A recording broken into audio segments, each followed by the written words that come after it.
আর এই দেখো মাছগুলোকে কেটে ধুয়ে একদম রেডি করে নিয়ে চলে এসেছি। এখন এই যে কড়াইয়ের কাছে মাছগুলো ভাজা হবে। তবে মাছগুলো দেখো কত সুন্দর, কত টাটকা মাছ।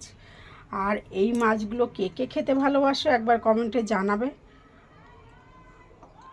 আরে দেখো মাছটা একদম রূপোর মতন চকচক চকচক করছে বন্ধুরা, কত সুন্দর হয়েছে মাছগুলো। আর এই মাছগুলো ভাজবো আমি এই যে আমার ঘানির তেল, বুঝেছো? ঘানির তেল বলতে আমার বাড়িতে সর্ষে চাষ হয়, সেই সর্ষের তেলে এখন মাছগুলোকে ভেজে নেব। আর অবশ্যই অবশ্যই অবশ্যই জানাবে মাছগুলো কার কার প্রিয় আর কে কে খেতে ভালোবাসো।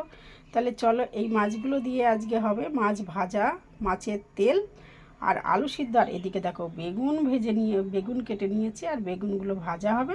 তাহলে চলো, মাছগুলোকে আমি লবণ হলুদ মেখে নিয়েছি আর এদিকে মাছ আমি ভাজাও বসিয়ে দিয়েছি। দেখো এই দেখো মাছগুলো ভাজা হচ্ছে, কত সুন্দর টাটকা মাছ। আর মাছগুলো তো ভাজা হয়ে গেছে। আর এই মাছ ভাজা কাঁচা লঙ্কা দিয়ে যা লাগবে না।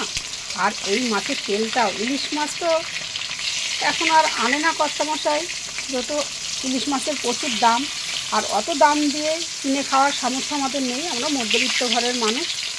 এর জন্য আজকে খোকা ইলিশ দিয়ে ইলিশ মাছের স্বাদ মেটাবো। আর তার জন্য এই দেখো ইলিশ মাছ ভাজা আর একটু বেশি করে তেল ঢেলে দিয়েছি। আর ইলিশ মাছের তেল দিয়ে ইলিশ মাছ ভাজা দিয়ে যা হবে আজকে, তা তোমরা যদি না খেয়ে থাকো এই মাছগুলো তবে একবার কিনে খেয়ে দেখতে পারো। আমাদের তো ভালো লাগে, তোমাদের কেমন লাগবে জানি না।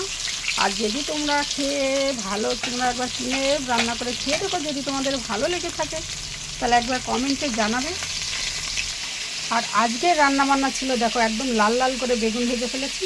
তাহলে ছেলেকে দিয়ে দিচ্ছি দুটো। আর ছেলে যে থালিটাও রেডি করে নিয়েছে, দুটো খোকা ইলিশ মাছ ভাজা, তার সঙ্গে 2 পিস বেগুন ভাজা।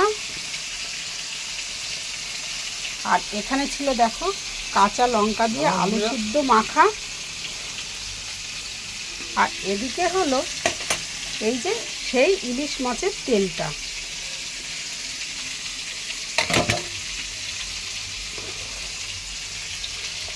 তাহলে এই ছিল আজকে রেসিপি বন্ধুরা। তাহলে চলো সবার খাওয়া দাওয়া করে নিই। আর তোমাদের খাওয়া দাওয়া হয়েছে কিনা সেটা কমেন্টে করে জানাবে। আর আমার এই রেসিপিগুলো যদি তোমাদের ভালো লাগে তাহলে একবার লাইক কমেন্ট শেয়ার করে দিও বন্ধুরা।